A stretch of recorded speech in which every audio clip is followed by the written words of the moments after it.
وہ مسلمان جس نے اللہ اور اس کے رسولوں پر ایمان لایا اس پر روزے فرض کیے گئے ہیں۔ امت مسلمہ میں ایک ماہ کے روزے مقرر ہیں جو رمضان المبارک کے مقدس مہینے میں رکھے جاتے ہیں۔ تفاسیر اور احادیث کے مطالعے سے یہ پتہ چلتا ہے کہ امت محمدیہ سے پہلے امتوں پر بھی روزے فرض تھے، لیکن مختلف طریقوں اور مدتوں کے ساتھ، جس کا ذکر گزشتہ امتوں کی کتابوں اور روایتوں میں صاف ملتا ہے۔ مثلاً صحیفہ ادریس میں حضرت ادریس علیہ السلام خود کو ناپاکی اور پلیدی سے دور کرنے کے لیے خدا کے لیے روزہ رکھنے کی تاکید کرتے ہیں۔ توریت میں درج ہے کہ حضرت موسیٰ علیہ السلام نے کوہ طور کے نیچے 40 دن روزہ رکھا۔ حضرت زکریا اور مریم علیہ السلام کے روزوں کا ذکر انجیل اور قرآن مجید دونوں صحیفوں میں آتا ہے۔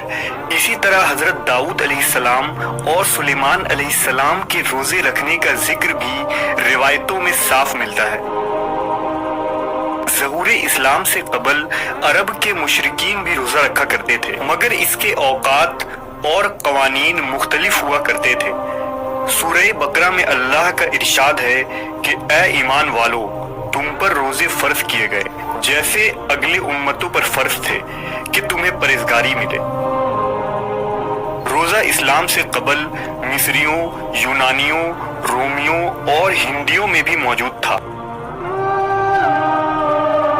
روایتوں میں آتا ہے کہ مولا کائنات حضرت علی علیہ السلام کے حواریوں نے آپ سے پوچھا کہ اس سرزمین پر سب سے پہلے روزہ کس نے رکھا تھا؟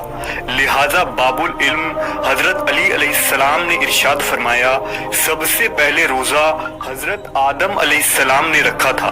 حضرت آدم علیہ السلام پر ہر مہینے کے ایام بیس یعنی 13، 14 اور 15 تاریخ کے 3 روزے فرض تھے۔ یہ سلسلہ بعد کے انبیاء میں یوں ہی چلتا رہا۔